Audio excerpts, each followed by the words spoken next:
அன்பார்ந்த ஆண்டோர்களே, சான்றோர்களே, இன்று ஒரு மிகச்சிறந்த ஆர்ப்பாட்டத்தை திருப்பூர் மாவட்டத்தின் சார்பாக இனமான சொந்தங்களும் நாம் தமிழர் கட்சியினரும் சிறப்பாக நடத்தி கொண்டிருக்கிறார்கள். தாழ்த்தப்பட்டோர் பட்டியலில் இருந்து தேவேந்திர குல வீரர்களை நீக்க வேண்டும் என்ற கோரிக்கை, தமிழர்களை திட்டமிட்டு மெட்ராஸ் பிரசிடென்சி என்ற ஆட்சியாளர்கள் நிரந்தரமாக தெலுங்கர்கள் தமிழ்நாட்டை ஆள வேண்டும் என்ற எண்ணத்தோடு தமிழர்களை சுக்குநூறாக உடைத்தார்கள். அவ்வாறு அவர்கள் உடைக்கின்ற நோக்கத்தோடு வரலாற்று சிறப்புமிக்க தமிழ் சமுதாயங்களை எல்லாம் தாழ்த்தப்பட்டோர் பட்டியலிலே சேர்த்து அவர்களை சிறையில் அடைத்தார்கள். 18% என்பது என்றுமே வெற்றி பெறாத ஒரு சிறைச்சாலை. 18% என்பது என்றுமே 82% வெல்ல முடியாது என்ற ஒரு சிறைச்சாலை. இந்த 18% இருக்கக்கூடிய எம்எல்ஏக்களும் எம்பிக்களும் எந்த ஒரு சட்டத்தையும் பாராளுமன்றத்திலோ அல்லது சட்டசபையிலோ நிறைவேற்ற முடியாத ஒரு முடமாகி போன சமுதாயங்களாக, தன்னை யார் என்று அடையாளம் காட்ட முடியாத சமுதாயங்களாக, நேற்றைக்கு ஒருவன் ஹரிஜனன் என்று பெயர் வைக்கிறார், முந்தான ஒருவன் ஆதிதிராவிடன் என்று பெயர் வைக்கிறார், இன்று ஒருவன் தலித் என்று பெயர் வைத்திருக்கின்றார். என்றால் என்ன காரணம் என்றால், இங்கு தமிழருடைய அடையாளம் குழி தோண்டி புதைக்கப்படுகிறது என்பதுதான் இதனுடைய சூட்சமம். தமிழகத்தை தமிழன் ஆளக்கூடாது என்பதுதான் இதனுடைய சூட்சமம். தமிழகத்தில் தமிழர்கள் ஒன்று சேர்ந்து விடக் கூடாது என்பதுதான் இதனுடைய சூட்சமம். இதையெல்லாம் இன்று கற்ற அறிஞர்கள், கற்ற தெளிவாளர்கள் எல்லாம் தெரிந்து அறிந்து உணர்ந்து இந்த தாழ்த்தப்பட்டோர் பட்டியலிலே இருந்து தமிழ் சமுதாயங்கள் வெளியேற வேண்டும். வந்தேரிகள் கூட இந்த நாட்டிலே உயர்ந்தவனாக, எம்எல்ஏக்களாக, எம்பிக்களாக, மந்திரிகளாக, மத்திய மந்திரிகளாக இன்று வந்து கொண்டிருக்கிறார் என்றால், இந்த தாழ்த்தப்பட்ட சமுதாயத்தில் பெரும்பான்மை தமிழர்கள் சிறை வைக்கப்பட்டிருப்பதால் தான். கிட்டத்தட்ட 70 தொகுதிகளில், சட்டமன்ற தொகுதி 70 தொகுதிகளில் பெரும்பான்மையாக ஆட்சி அதிகாரத்தை நிர்ணயிக்கக்கூடிய, வெற்றி தோல்வியை நிர்ணயிக்கக்கூடிய மக்கள் தொகை கொண்ட தேவேந்திர குல வேளாளர் என்ற தமிழ் இனத்தை, தேவேந்திர குல வேளாளர் என்ற உழவர் இனத்தை ஏறும் போரும் எங்கள் இனத்தொழில் என்று வாழ்ந்து கொண்டிருக்கின்ற தமிழ் மரபிலே வந்த சேர சோழ பாண்டிய மரபிலே வந்த இனத்தை, கிட்டத்தட்ட 432 புராதன கோவில்களிலே பரிவட்டம் வாங்குகிற ஒரு மிகச்சிறந்த தமிழ் சமுதாயத்தை, உலகுக்கு உணவளிக்கின்ற தமிழ் சமுதாயத்தை அவர்கள் தாழ்த்தப்பட்டோர் பட்டியலை அடைத்தார்கள் என்றால், ஆங்கிலேயன் போட்ட, ஆங்கிலேய ஆட்சியிலே வெளியிட்ட அந்த ஜீவோ என்றப்படுகிற அரசு ஆணை என்ன சொல்கிறது என்றால், உழவர்களை, விவசாயிகளை தாழ்த்தப்பட்டோர் பட்டியலிலே சேர்க்கக்கூடாது என்று அவர் சொன்னார். ஏனென்றால் அந்த உழவர்கள் உழைத்து, உழவர்கள் உழவு செய்து போடுகிற தானியத்தை தான் உலக மக்கள் உண்டு கொண்டிருக்கிறார்கள். ஆகவே அவர்களை தாழ்த்தப்பட்டோர் பட்டியலில் சேர்க்கக்கூடாது என்று 1924 அவன் அந்த சட்டத்தை கொண்டு வந்தார். ஆனால் அங்கு தெலுங்கர்கள் ஆட்சி செய்து கொண்டிருந்தார்கள். இந்த தெலுங்கர்களுடைய எண்ணம் என்னவென்றால், நான் ஏற்கனவே சுட்டிக்காட்டியதை போன்று தமிழர்களை சுக்குநூறாக உடைத்து அவர்களை உயர்ந்தவன் தாழ்ந்தவன் என்று பிரித்து அவனுக்கு சமூக மரியாதை இல்லாமல் செய்வதுதான். ஆக இந்த சமூக மரியாதை என்கிற ஒரு அந்த சோசியல் பாலிடிக்ஸில் தோற்று போன ஒரு சமுதாயம் நாடாளுகிற சமுதாயமாக மாற முடியாது. சமூக அரசியலிலே தோற்று போன ஒரு சமுதாயம் ஆன்மீக அரசியலிலே மேலாக முடியாது. சமூக அரசியலிலே தோற்று போன ஒரு சமுதாயம் சட்டசபையிலும் பாராளுமன்றத்திலும் சட்டம் இயற்றுகிற தகுதியை அடைய முடியாது.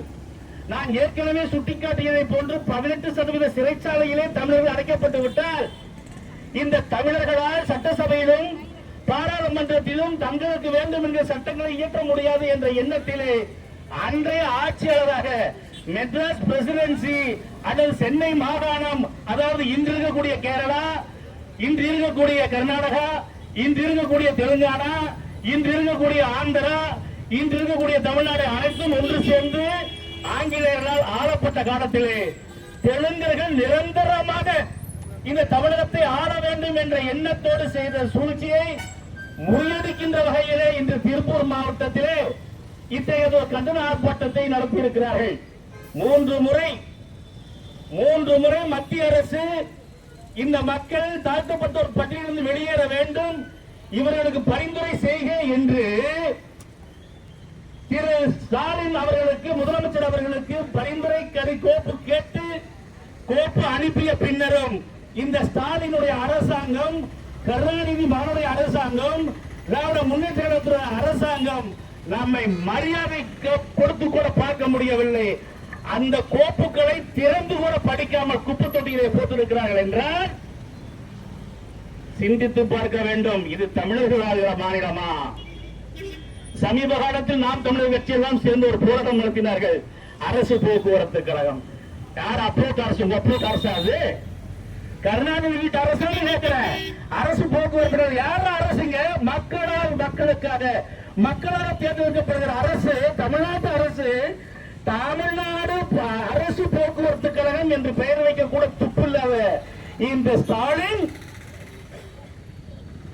நமக்கு இந்த 18% சிறைச்சாலையில் இருந்து நம்மை வெளியேற்றுவாரா என்பதை கேட்டு பார்க்க நாம் சிந்தித்து பார்க்க வேண்டும். இது மாதிரி திராவிடியா கொள்கையை கொண்டு திராவிடியாக்களை வைத்து ஆட்சி ஆண்டு கொண்டிருக்கின்ற இந்த கருணாநிதி குடும்பத்தை நாம் முற்றிலும் வேரடி மண்ணோடு பிடுங்கி எறிய வேண்டிய ஒரு நிர்பந்தம் இருக்கிறது. இந்த நிர்பந்தம் என்று நிறைவேறுமோ அன்று தமிழன் தலை நிமிர்ந்து நடக்க முடியும் தமிழ்நாட்டில். இந்த திராவிடியா குடும்பம், இது ஒரு திராவிடியா குடும்பம். திராவிடியா என்ற ஒரு கொள்கையே இல்லை. இல்லாத ஒரு கொள்கையை திராவிடம் என்று சொன்னார் என்ன, திராவிடியா என்று சொன்னார் என்ன? அது கொள்கை அல்ல.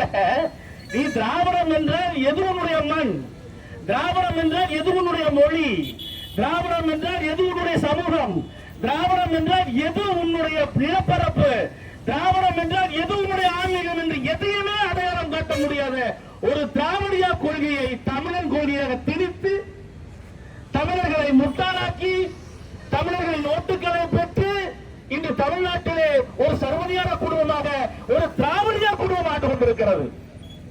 இந்த திராவிடியா குடும்பத்தை வேரோடு வேரடி மண்ணோடு பிடுங்கி எறிகிற பொறுப்பு ஒவ்வொரு தமிழனாக பிறந்தவனுக்கும் இருக்கிறது என்பதை புரிந்து கொள்ள வேண்டும். இதை செய்வதற்கு தான் இந்த கண்டன ஆர்ப்பாட்டம். மத்திய மாநில அரசுகளே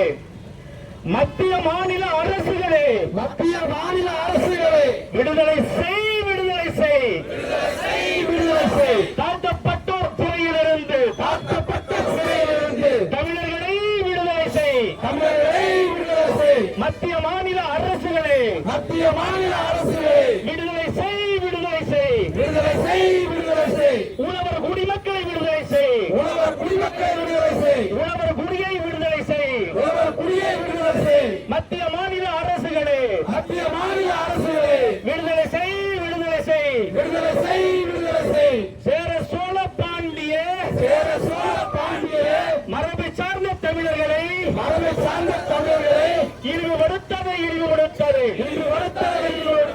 தெலுங்கு குடும்பம் கருணாநிதியே, தெலுங்கு குடும்பம் சாலிலே விடுதலை செய். தமிழர்களை விடுதலை செய்.